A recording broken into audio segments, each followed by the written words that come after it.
দুজখে কারা যাবে এইটার আরেকটা পার্টে স্বাগতম। আসেন আমরা দুজখে কারা যাবে সেই সম্পর্কে আল্লাহ কি বলছেন আরো কয়েকটা বিষয় সম্পর্কে জেনে আসি। আজকে আমরা আয়াত আলাপ করব সূরা ইউনুস থেকে, যেটা কোরআনের 10 নম্বর সূরা। সেইটার আয়াত 7-8-এ আল্লাহ কি বলেছেন সেটা আগে শুনি। আয়াত 7-8 সূরা ইউনুস। অবশ্যই যেসব লোক আমার সাক্ষাৎ লাভের আশা রাখে না এবং পার্থিব জীবন নিয়ে উৎফুল্ল রয়েছে, তাতে প্রশান্তি অনুভব করেছে, এবং যারা আমার নিদর্শন সমূহে বেখবর, এমন লোকদের ঠিকানা হলো আগুন, সেসবের বদলা হিসাবে যা তারা অর্জন করেছিল। খুবই ভয়ঙ্কর কথা। আমাদের মধ্যে যারা আছেন, আমার কথা না, আল্লাহর কথা, যে পার্থিব জীবন নিয়ে তারা উৎফুল্ল, আখিরাতের কথা তারা তাদের ওই রকম বেলি দেয় না, খবরই রাখে না।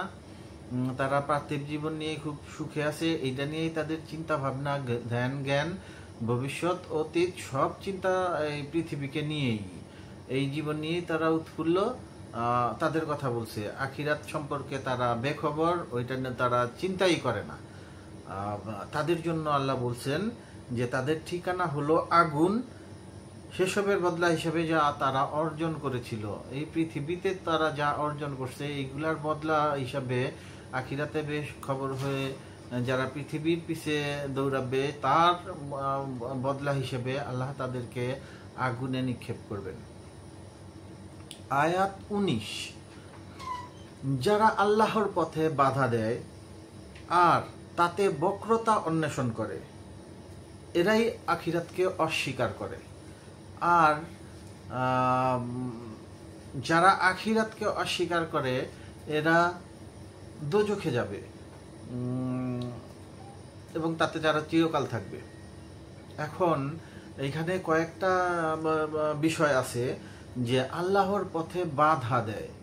আমরা বিভিন্ন সময় দেখি যে বিভিন্ন ওয়াজ মাহফিল বা অনেক সময় মসজিদেও কোনো অনুষ্ঠানে অনেকে আছে বাধা দেয়, যে আমরা এখানে অনুষ্ঠান করতেছি, হ্যাঁ আমাদের এখানে প্রোগ্রাম আছে, কোনো রাজনৈতিক দলের অথবা কোনো পারিবারিক প্রোগ্রাম আছে, বাধা দেয় যে না, জোরে তোমরা করতে পারবে না। ওয়াজে তো আমরা হরহামেশাই দেখি যে এই পথগুলি আসলে আল্লাহর পথ, যেই পথে আল্লাহর দিকে মানুষজনকে ডাকা হয় সেই পথগুলি সবই আল্লাহর পথ। অনেকে আবার আছে তাবলিক মতভেদ আছে, কিন্তু মতভেদ থাকলেও কাজগুলি ভালো কাজ, যেই সমস্ত কাজই আল্লাহর পথে ডাকা হয় তাদের আকীদা কি সেইটা আলাদা বিষয়, কাজগুলি কিন্তু নিঃসন্দেহে ভালো। কাজে বাধা দেয়, এদের কথা এখানে বলা হয়েছে যে বাধা দেয়, আর তাতে বক্রতা অন্বেষণ করে। আচ্ছা, বক্রতা অন্বেষণ করে এই বিষয়টা একটু বুঝার বিষয় আছে। কোরআনে আল্লাহ বলছেন, আল্লাহ নিজেই স্বয়ং বলছেন যে কোরআনে কিছু আয়াত আছে, কিছু বিধান আছে যেগুলি সুস্পষ্ট সুস্পষ্ট আয়াত, আর কিছু কিছু আয়াত আছে যেগুলি অস্পষ্ট। আর এই অস্পষ্ট আয়াতগুলিকে আল্লাহ জ্ঞানীদের জন্য দিয়েছেন। আল্লাহ পরে বলছেন যে যারা চিন্তা ভাবনা করে তাদের জন্য এখানে নিদর্শন আছে। তবে আল্লাহ বলছেন যেই আয়াতগুলি সুস্পষ্ট সেইগুলি আসল বিধান, আর যেগুলি অস্পষ্ট এগুলাকে নিয়ে তারা বক্রতা তৈরি করে, ভেজাল তৈরি করে আর কি। আমি একমত দিতেছি, আরেকজন আরেক মত দিতেছে, আরেকজন আরেক মত দিতেছে, এই এই এই মতভেদ নিয়ে, যদিও সেইগুলা ইম্পর্টেন্ট বিষয় না, তাতে আপনার ইমানেরও কোনো ক্ষতি হবে না, জান্নাত জাহান্নামেরও কিছু আসবে যাবে না, কিন্তু ওই জিনিসগুলা নিয়ে তারা খুব ঝামেলা তৈরি করে। এ তারে কাফের বলে, সে তারে মুনাফিক বলে, এ তারে জাহান্নামী বানায় দেয়, এইরকম বক্রতা অন্বেষণ করে। এই আয়াতে আল্লাহ বললেন যারা বক্রতা অন্বেষণ করে তারা আখিরাতকে অস্বীকার করে, আর যারা আখিরাতকে অস্বীকার করে তারা জাহান্নামী। আচ্ছা, তাইলে আমাদের কাজ সাধারণ মুসলমান হিসেবে, সাধারণ ইমানদার হিসেবে আমাদের কাজ হবে একটাই, যে কুরআন যেটা বলছে ওইটা চোখ বন্ধ কইরা মেনে নিতে হবে, ওইটা স্বীকার করতে হবে, ওইটার প্রতি আত্মসমর্পণ করে ফেলতে হবে। আল্লাহর সব কথা আপনি বুঝা ফেলবেন, এত জ্ঞানী আপনি হন নাই, বা এত জ্ঞানী আমিও হই নাই। আমি আগেরও এক ভিডিওতে বলছি যে আল্লাহের আদেশ, আল্লাহের হুকুম, ওইটা আমার বুঝে আসলেও আমি করব, বুঝে না আসলেও তাও করব। কারণ আমি, আমার জ্ঞান আর আল্লাহর জ্ঞান সমান না। যারা মনে করে সমান, ওরা আসলেই গাধা, স্টুপিড। ওরাই বক্রতা অন্বেষণ করে, ওরাই খুঁজে যে এই জিনিস আমার বুঝে আসে না। তোমার বুঝে আসার দরকার নাই ভাই, তোমার ইমান থাকলে আল্লাহ বলছে ওইটাই এক কথা।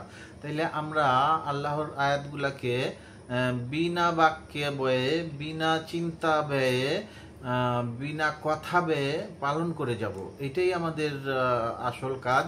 কারণ আল্লাহ এখানে আমাদেরকে বলে দিয়েছেন, যারা বক্রতা অন্বেষণ করে ওরা আখিরাতকে আসলে অস্বীকার করে, এবং আখিরাতকে অস্বীকার করার কারণেই তর্ক বাড়ানোর জন্য ওরা এটা নিয়ে বক্রতা স্বীকার করে। সো আমরা বক্রতা অন্বেষণ করব না, যেটা বলছে ওইটা বুঝে আসলেও ঠিক, বুঝে না আসলেও ওইটাই ঠিক। এইভাবেই আমরা আমাদের ইমানটাকে মজবুত রাখব।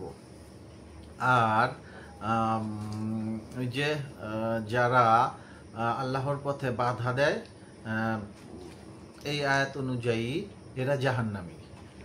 সেটা যে কোনোভাবেই বাধা হইতে পারে, ওরা জাহান্নামী। আজকে এ পর্যন্তই।